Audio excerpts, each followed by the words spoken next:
Hello दोस्तों, तो कैसे हैं आप सब लोग। मुझे पूरी उम्मीद है कि आप लोग होंगे खैरियत से। तो गाइस फाइनली वाइट हाउस का कार्ड जो है वो अनाउंस कर दिया डायना वाइट ने। और मैं बहुत ज़्यादा एक्साइटेड था और इंतज़ार कर रहा था कि यार कब ये फाइट जो है वो कब ये कार्ड अनाउंस होगा। और बाकी सारे यूएफसी के फैंस बड़ा इंतज़ार कर रहे थे इसका। तो फाइनली आज मैं आपको बताने वाला हूँ कि इस कार्ड के अंदर कौन कौन सी फाइट्स हैं। अच्छा, डायना वाइट ने इससे पहले ये बोला था कि ये जो कार्ड है यूएफसी वाइट हाउस का यूएफसी की हिस्ट्री का सबसे बड़ा कार्ड होगा।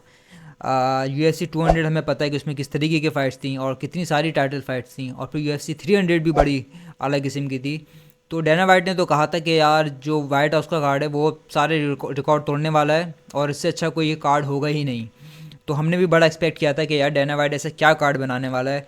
और हम सब सोचते थे कि इसके अंदर कुछ सुपर फाइट ज़रूर होगी, क्योंकि UFC 200 के अंदर भी सुपर फाइट थी। अब ब्रॉक लेसलर वापसी आया था, और जब भी ऐसा कोई सुपर कार्ड होता है तो उसके अंदर एक सुपर फाइट ज़रूर होती है। लेकिन बैड न्यूज़ गाइस ये कि जो मैंने एक्सपेक्ट किया था और जो यूएफसी के फैंस ने एक्सपेक्ट किया था, ऐसा कार्ड डायना वाइट ने दिया नहीं है। मुझे लग रहा है कि यहाँ थोड़ा सा धोखा दिया है डायना वाइट ने हमें। और जो भी यूएफसी के मैच मेकर होते हैं उन्होंने बहुत ज़्यादा हाइप क्रिएट करी कि वाइट हाउस का जो इवेंट है सबसे बड़ा होने वाला है और सबसे ज़्यादा इसका सारी इसके अंदर टाइटल फाइट्स होंगी, सुपर फाइट्स होंगी, लेकिन ऐसा कुछ हुआ नहीं। कार्ड जो इसका मेन इवेंट है वो है इलिया टोपुरिया वर्सेस जस्टिन गेजी, जो कि बहुत अच्छी फाइट है। नॉकआउट के ऊपर जाएगी, मुझे पता है। इलिया टोपुरिया मेरा फेवरेट फाइटर है, लेकिन ये भी कहीं से भी सुपर फाइट नहीं है, ठीक है। और जो इसका को मेन इवेंट है वो है Alex Pereira versus Ciryl Gane. ये भी बड़ी अच्छी फाइट थी, क्योंकि एलेक्स पेरेरा अब जा रहा है हैवी वेट के अंदर। पहले वो मिडिल वेट का चैंपियन था, फिर वो लाइट हैवी वेट का चैंपियन था, अब वो बन रहा है हैवी वेट का एक फ़ाइट लड़ने के लिए जा रहा है वो।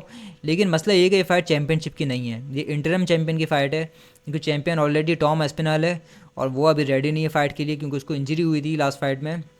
तो सिरिल गान से ये फ़ाइट हो रही है। तो वही बात आ जाती है कि यार सुपर फाइट किधर है, क्योंकि सुपर फाइट से हम एक्सपेक्ट करते हैं कि या तो कॉनर मैग्रेगर वापसी आएगा। मैंने सोचा था या तो कॉनर मैग्रेगर वैसे नेट डियाज की तीसरी फाइट होगी, जो कि ट्रोलॉजी होनी थी। वो अभी तक एक अनफिनिश बिजनेस है और मुझे समझ में नहीं आता कि डायना वाइट ने आज तक वो फाइट कराई क्यों नहीं है। कॉनर मैग्रेगर वैसे नेट डियाज की जो फाइट हुई थी उसने इतने ज़्यादा टिकट सेल किए थे, इतनी हाइप क्रिएट हुई थी पहली फाइट्स में, दूसरी फाइट में। तो तीसरी फाइट तो फिर बनती ही थी यार। अब 10 साल हो चुके हैं, आपने वो तीसरी फाइट ही नहीं कराई है। डस्टिन पोरियर की ट्रिलॉजी आपने पूरी करवा दी मैग्रेगर से, लेकिन नेट डियाज की तो उससे ज़्यादा फेमस ट्रिलॉजी थी, आपने वो बिजनेस जो है वो अनफिनिश छोड़ दिया।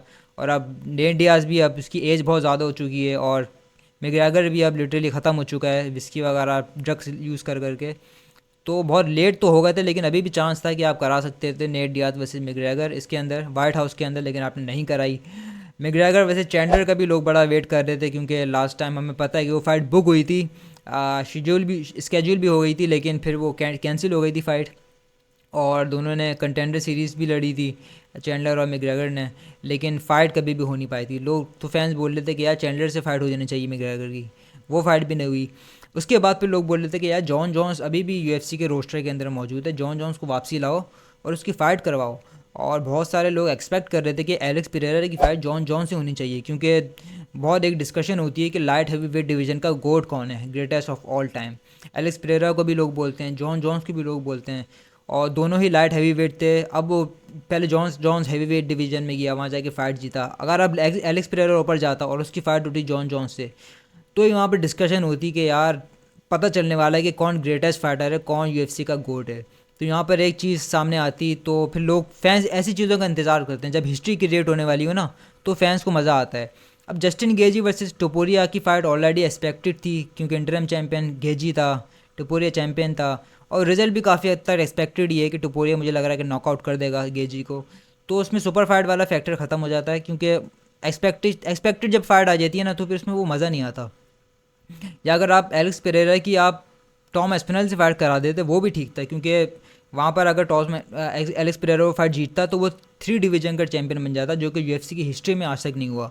वो मिडिल वेट डिवीज़न का चैंपियन बन चुका है Alex Pereira, light heavy weight का भी बन जाता और फिर हैवी वेट का भी बन जाता। तो यहाँ पर भी एक हिस्ट्री क्रिएट होती, लेकिन आपने वो भी नहीं कराया। आपने जो उसको फाइट दी एलेक्स पेरेरा को, वो इंटरम चैंपियन की फ़ाइट है, फिर हमें दोबारा वेट करना पड़ेगा कि कब वो टॉम एस्पिनल वापसी आता है या क्या होता है। आप स्ट्रिप कर सकते थे, बैड ले सकते थे टॉम एस्पिनल की, क्योंकि पता नहीं वो काफ़ी टाइम से मुझे लग रहा है वो वापसी नहीं आ पाएगा, क्योंकि उसकी आई इंजरी हुई थी। और आपने इवेंट तो बड़ा बनाना था ना, तो आप स्ट्रिप करके उसकी फ़ाइट चैंपियनशिप की करवाते, ताकि हमें एक हिस्ट्री देखने को मिलती, एक मोमेंट मिलता हमें। लेकिन आपने वो भी नहीं कराया। एक मुझे लग रहा है कि बड़ा नॉर्मल सा कार्ड है यार, और बाकी फ़ाइट भी कोई इतनी मज़े की नहीं है। शॉन ओमेली की फ़ाइट है, एक माइकल चैंडलर की एक फ़ाइट डाली हुई है, बो निकल की फ़ाइट वो हमेशा डाल देते हैं, पता नहीं क्या मसला है बो निकल के साथ। तो एक्सपेक्टेशन वाली मतलब मुझे मज़ा नहीं आया यार। फ़ाइट बड़ी अच्छी होगी इलिया टोपुरिया की और जस्टिन गेजी की, उस पर मैं आप एक अलग वीडियो बनाऊंगा, आपको डिटेल में बताऊंगा कि मुझे क्यों लग रहा है कि टोपुरिया इजीली नॉकआउट कर देगा जस्टिन गेजी को। लेकिन जो मैंने एक्सपेक्ट किया था सुपर फाइट मुझे कोई भी नहीं मिली इस इवेंट के अंदर, तो मैं थोड़ा सा डिसअपॉइंटेड हूँ। और आप लोग भी बताएं कमेंट्स के अंदर कि आप लोगों ने कौन सी फ़ाइट इसमें एक्सपेक्ट करी थी वाइट हाउस के इवेंट के अंदर। अगर वीडियो पसंद आई तो लाइक करें, शेयर करें और सब्सक्राइब ज़रूर करें। Thank you so much.